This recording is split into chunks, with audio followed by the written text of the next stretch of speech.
Origin unclear. China's cooperation in identifying the source of the coronavirus is vital.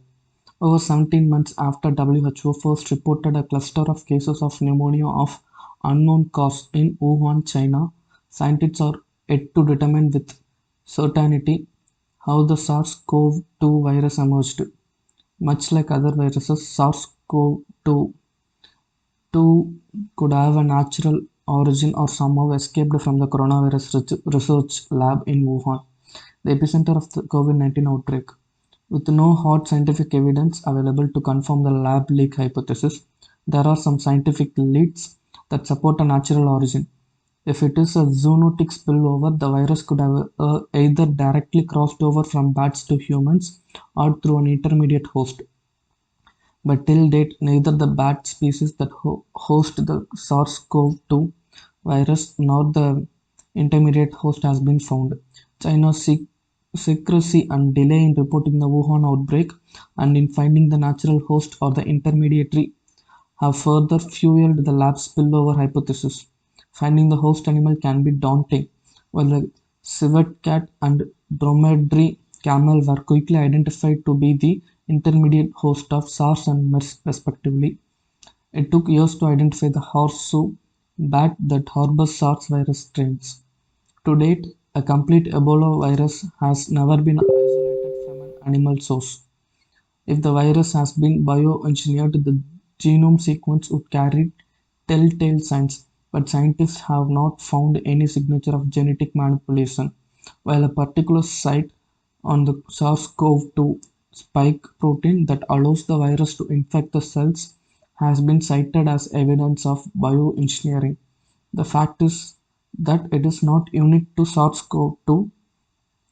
A combination of nucleotides in the furin cleavage site that encode for a particular amino acid.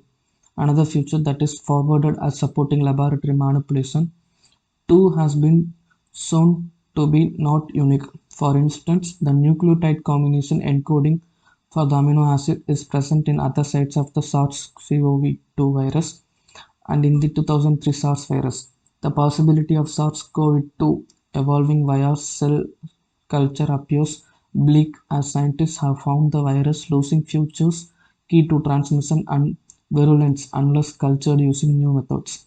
Reports of three Wuhan lab researchers falling ill in November 2019 by itself does not prove a lab leak hypothesis. There is no evidence that they were infected with the SARS-CoV-2 virus, and even if they were, it is necessary to prove that it happened from inside the lab. In the absence of conclusive evidence to support either hypothesis so far, a thorough investigation is needed. While the inquiry by the US intelligence might provide clues, a scientific investigation is more likely to help reach closer. China's cooperation therefore becomes vital, and politicizing the virus origin is not going to help. Renewed uncertainty.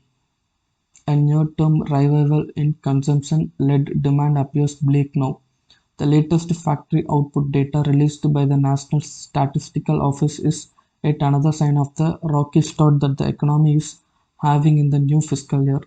April's index of industrial production estimates saw all three sectoral constituents of the index mining, manufacturing and electricity suffered reverses as output slid below the preceding month's levels. With the second wave of the COVID-19 pandemic increasing in intensity that month and several key industrial hubs coming under renewed local lockdowns, all six end-use categories primary, capital, intermediate and construction goods and consumer durables and non-durables endured month-on-month contractions. Manufacturing, which accounts for 77.6% of the IIP, saw production shrink 12.6% from March and contributed significantly to a 13% sequential contraction in overall industrial output. The NSO advised against drawing a year-on-year comparison, which it said would be affected by the fact that the national-wide lockdown had prevented many establishments from operating in April 2020. Figures from April 2019 indicate the IIP registered as marginal 0.08% growth, aided by a 6.8% increase in electricity output from 2 years earlier. However, from the pre-pandemic level, manufacturing shrank 0.9%, reflecting the deep rut it finds itself in. Output of capital goods and consumer durables also lagged the corresponding 2019 levels by 14.3% and 11.6% respectively, signaling that the outlook for investment in production capacity and discretionary consumption remains disconcertingly weak. Consumer non-durables comprising household essentials witnessed an almost 11% contraction from March, testifying to the demand destruction that has